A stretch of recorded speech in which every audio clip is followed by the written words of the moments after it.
Hello, world! It's Eire with Saturn's Edge, and you're watching more Persona 3 Reload, episode 63. Same situation as last time, as I've talked about in the last episode, where I don't remember most of this footage at all. I don't know pretty much anything. I'm just doing this.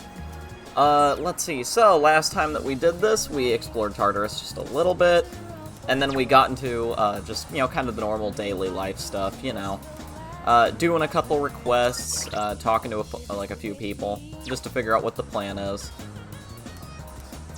Yeah, so I need to wait on Fukichi and Mitsuko's social link, because it won't grow anymore just yet. So I really thought about, I took it into consideration, hey, which one should I do, right? I decided to take a chance here. You know what? There's someone I haven't talked to in a while, and even though we just got Mamoru, or Hayase, that's his name. Since we already got him, we got him to level 1, and we can talk to him more. We might as well spend time with Nozomi. Nozomi is an interesting character. I've often seen him regarded as the worst social link in all of Persona 3, and I'm wondering how that holds up. I'm wondering here, is that true? Is it actually that bad? Could it have been better? Is it all about timing? What specifically makes Nozomi so regarded as terrible?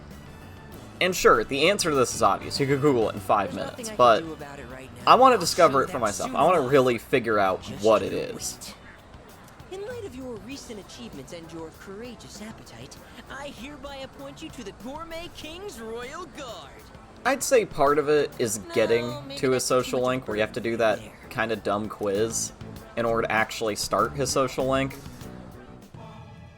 But I also feel like, just from the start here, that very first one, that was way too short for a social link. Typically, they're a little bit longer. Second year, right? So you're 1 year below me. It kind of feels like I have a younger brother now. Yeah.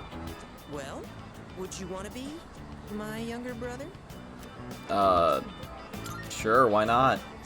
You do sort of look like him. No, that's impossible. I knew this would happen. I always get hungry if I think about the past too hard. And I just filled up on that beef bowl, too. Part of it is his personality, where it's mostly just about eating food. Here's to a healthy appetite courtesy of remembering the past. The old memory rewind. All right, now in reverse. Let's moonwalk. What are you doing? You're my royal guard. You have to join me. Now do as I do. Moonwalk into Umiushi. I guess we're moonwalking in there. But yeah, so part of it, just from that start, is the amount that's just mentioned about food.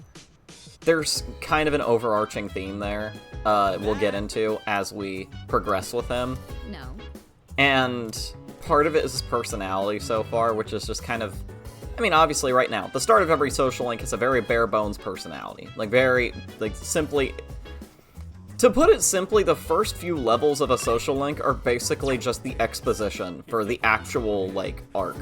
They get you introduced to the character, less so the actual issue, or who they are, or what problem they're actually dealing with.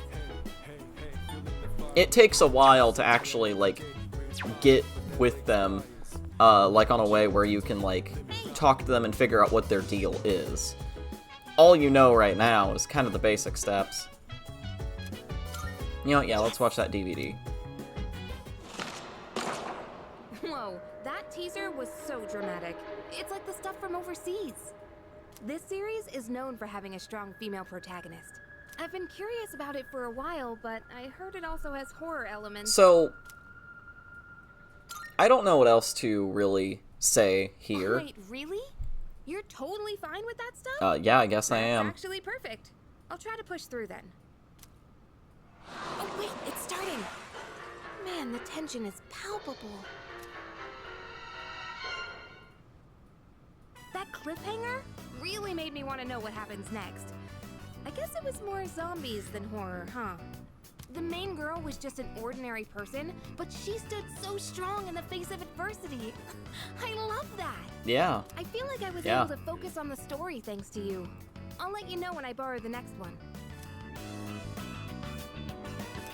I really like the mix of social links and then these hangouts that exist. I like these times when we're able to hang out with the party members and work on getting them their traits. Their characteristics, that's what it is. I like the hangouts a lot because it helps, like, develop a closer connection to the cast, like, to the actual characters that you're working with. It's a scorcher. But the social links feel like entirely new people that you just met. It's already the 20th? You don't have, like, a start with them. Rather than just hanging out, you're actually, like, talking through with them and figuring out, like, everything, really. You think with special powers, the rest of the world wouldn't be so boring. Yeah. Yeah, Junpei, that's... I get it. What's she doing? Drawing? She's some kind of caricature artist? Nah, no way. There's no one around for her to draw. What the heck is she drawing then? There's nothing interesting here.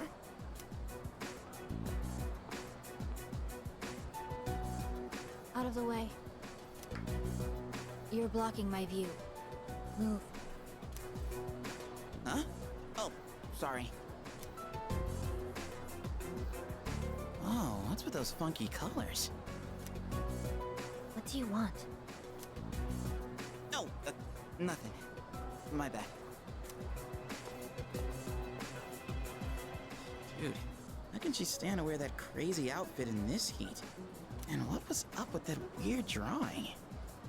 I guess beauty is in the eye of the beholder? Oh well. Ooh, a sense of mystery, a sense of connection, following the viewpoint of a character who we normally, well, can't see the perspective of. I like those little moments like that, where it'll just cut to a different character on a random day like this. And it will actually, like, view things from their perspective, and it actually has some, like, kind of... It can have important things, it also can't have important things. It's very, like, you know, 50-50. It's kind of meant to, like, not only, like, help show off the characters more, or what they do and what daily life is like, but it fleshes out kind of the passage of time. Most of this game you spend basically just skipping through days. I mean, daytime, evening, like, the... what is it? The dark hour, right? You just kind of skip through these times.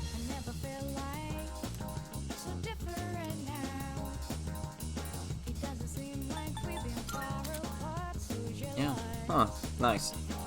But yeah, you know, you spend the whole game skipping through these times of daytime, evening, dark hour, right? You keep skipping through them. Little moments like that are created like that, where we just don't control anything for a while and we just get to see stuff happen kind of in the background, is so important and so interesting to me. Because what that ends up doing is it fleshes out the amount of time that you're actually spending at places, or that other people spend at places.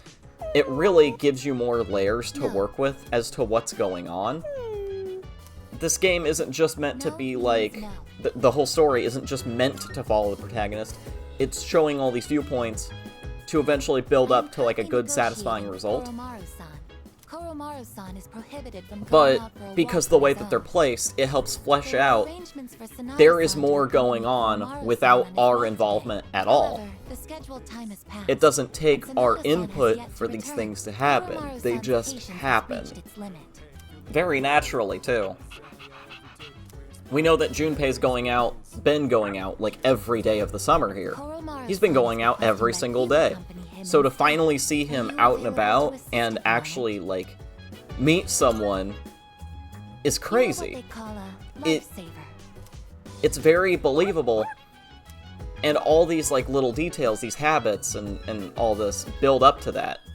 The build-up of summer is that Junpei wants to get out. Junpei gets out every day. He meets this character. He meets this character in the background with zero input from us. A non-human I think it's really cool. user. Now that is certainly unique. Oh, not this guy again. However, my fascination lies more with you. Good evening. Not There's you no again. Need for hostility. Now is hardly the time. Let's have a little chat. Come along.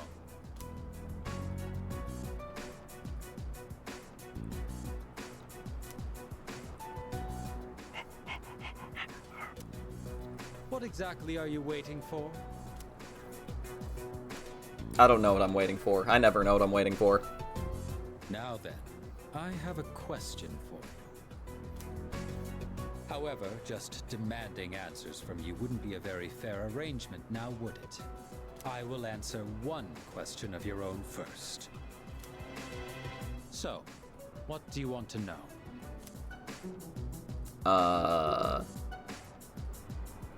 I think what's your goal, or why are you getting in our way are good ones, but you know what? Why aren't you wearing a top? My coat is invisible to fools. Wow, mean. But of course, I'm joking. Oh, okay. What a surprise that you would rather ask about me instead of our group. Perhaps this is a sign that we may reach a mutual understanding. Not really? In the beginning, we had no quarrel with you. Had you not decided to eliminate the Dark Hour, we wouldn't have had a reason to interfere. It is truly unfathomable. The power of a persona is a blessing granted only to us. Yet, you insist on ending the Dark Hour, knowing full well that your powers will be lost. Now, answer me this. Why? Are you trying to protect the world from the shadows? So more people don't die? I mean, I can't just ignore them, you know? It's not... Is that truly how you feel? In this country, almost 5,000 people die in car accidents every year. And yet, there is no outcry against the existence of cars. Why do you suppose that is? It is because we value our own convenience over the lives of others. So then, why should we give up the powers we were bestowed?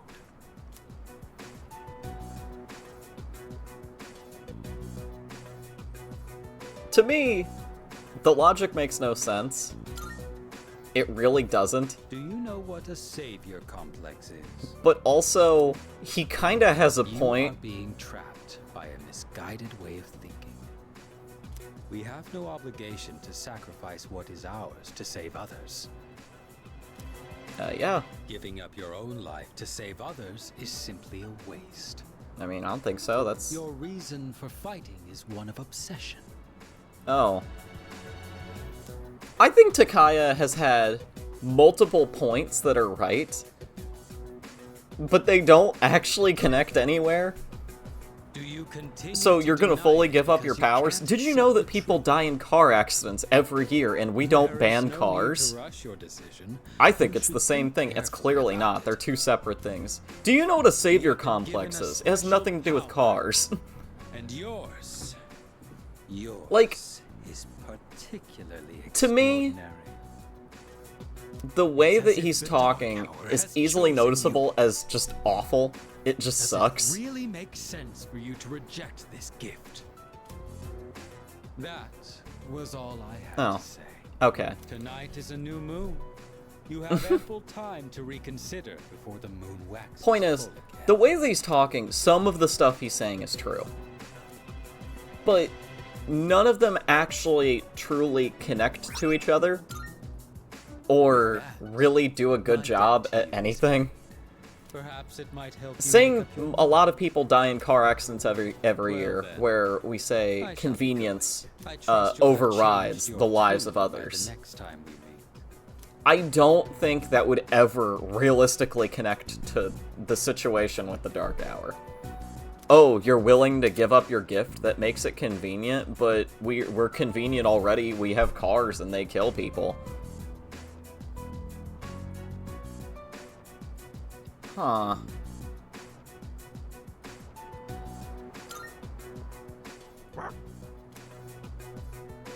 Interesting. Folded paper. I just believe that one of the best parts of writing, and I think one thing this game did great just then, it's showing that there is some truth in what they have to say. There's some truth in what is being said. However, that doesn't mean they're entirely right at all. For example, some things can't line up. Some things just don't line up at all. It's very inconsistent. It just doesn't make sense. Some stuff just doesn't connect very well. Interesting. But yeah, some of the things just don't line up there, right? For example, you know, the stuff about the car accident, the dark hour, and a savior complex. The savior complex can connect to the dark hour thing, but overall, these three have very loose to little to no connections at all. They are not great. It's not a great system of connections that they have going on. One thing that really ends up working about the way that stuff is done like that is that you can fully go against what they're saying, and you know they're wrong.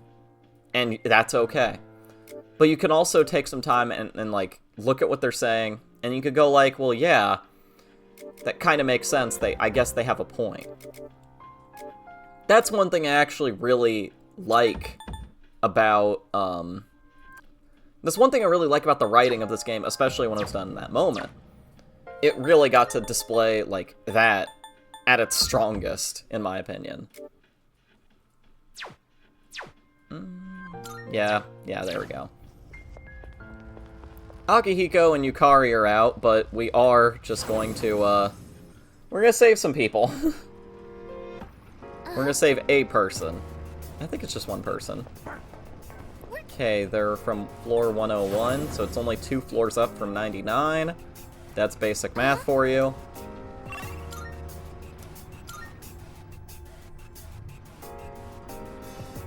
Let's see. Yeah, so a while back, we actually got shock noise, which inflicts distress upon all enemies on the floor.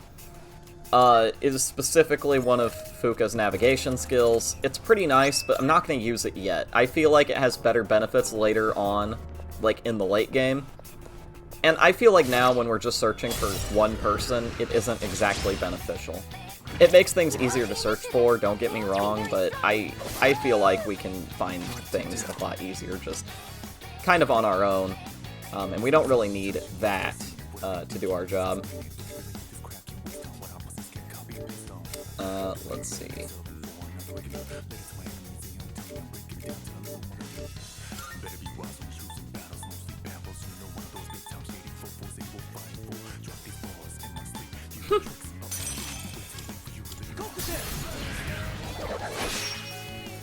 Yeah, that's right. I forgot about the resistance this guy has to physical. Like, I really should have just double-checked that, honestly.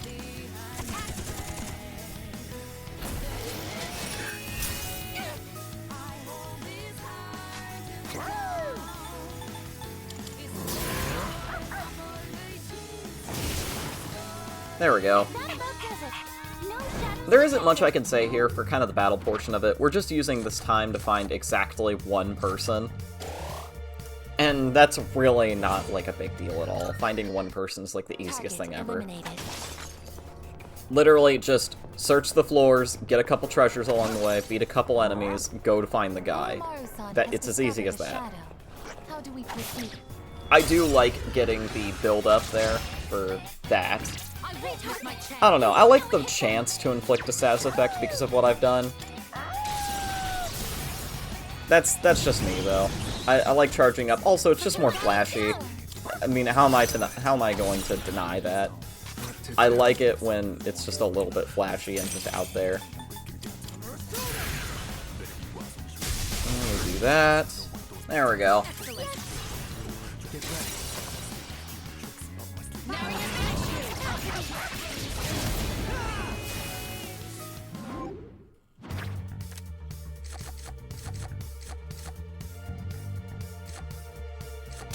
Yeah, I took Anti-Fire Master. I don't know what that skill card does, but I think at some point I'm going to review all of my skill cards, and pretty much every single spell in this game, just to figure out what everything does, and what works and what doesn't. I'm not trying to go for, like, the optimal build to play the game, but I'm also kind of just doing my own thing and just seeing what sticks and what doesn't. I don't know. I'm not really an optimal build kind of person at all. I never have been. I can accidentally make something that's optimal, but that's just not me. It's really not. I just like doing my own thing when it comes to, like, RPGs like this, where I can set up all my own stuff. Especially with how customizable Persona is as an RPG. Where you're picking, you know, obviously you want your best armor and your best weapon. Obviously you want good accessories that complement your playstyle. You obviously want good evasion. But the ones that, like, stand out to me, the one where the customization really lies, in the Personas themselves. You can max out your stats, you can just kind of keep them where they are as you level up. You can equip only, like, 8 spells at a time. Or, like, basically just 8 slots to have a variety of spells or traits, either one. Pretty much anything goes, and I find that Persona's customization, like, how open it is with customizing and, like, creating an optimal build, or creating a build in general that works for you. It's really enjoyable. I really like it. I am not that kind of person, though. But it is just... It's just kind of fun to, like, look at all the numbers and, like, figure out all the stuff. And for a lot of the attacks, you're never told the formula, like, offhand. But all it takes is one quick Google search to get the exact formula. I killed that man. I didn't know it would end that quickly. I just guessed. But yeah. It doesn't take... It's not that hard to look up what the formula is for an attack to see if you actually want it. I remember a while back I was told by a commenter that multi-hit attacks, like multi-hit physicals, were amazingly good in this. And I've had a couple now that are really good. I guess is mainly that kind of... Mainly that. One target remaining. I guess mostly did, like, kind of doing the multi-hit attack. That made me really appreciate for how it worked and why it was so good. And I'm glad that the commenter told me that and kind of gave me a little bit of, like, a look at what the formula looks like, especially for something like that. It was actually really, like, nice just to kind of see that. And we chose a Persona named Lamia. Man, it's been a while since I've actually had to, like, look up a Persona and talk about him. Lamia, from Greek and Roman mythology. Lamia was a Libyan queen who fell in love with Zeus and bore him children. Hera became enraged and murdered all of Lamia's children. Wow, one version of the tale claims that Hera forced Lamia to kill and eat her own children. Lamia went insane with grief and began kidnapping and eating children, eventually turning into a hideous monster as a result. Legend states that Zeus granted Lamia the ability to remove her own eyes at will, so she would not see her dead children when she closed her eyes. That is a really messed up story. That is an extremely messed up story. I blame Zeus for this, as always. Just what we hoped. Pretty much any story in, you know, Greek mythology, you can go and blame Zeus. Pretty much all the time. I have never once had a moment where I've gone like, yeah, Zeus was in the right for that. No. Pretty much everything was his problem. That's all his fault. And I'm pretty sure a lot of the people who actually, like, read into and appreciate Greek mythology a lot more than I do, think the same way. It's literally always Zeus's fault. Yes. Unfortunately, Zeus had to go and have kids with a woman. You know, like, it's just so stupid. I'm sorry. Good day. Ah, man. Here are my requests.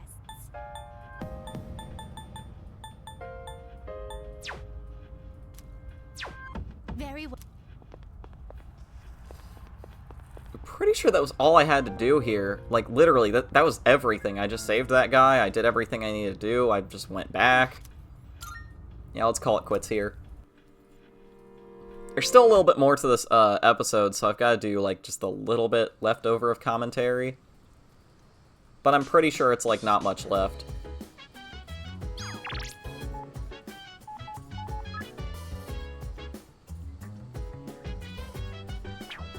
That is a haiku, yes.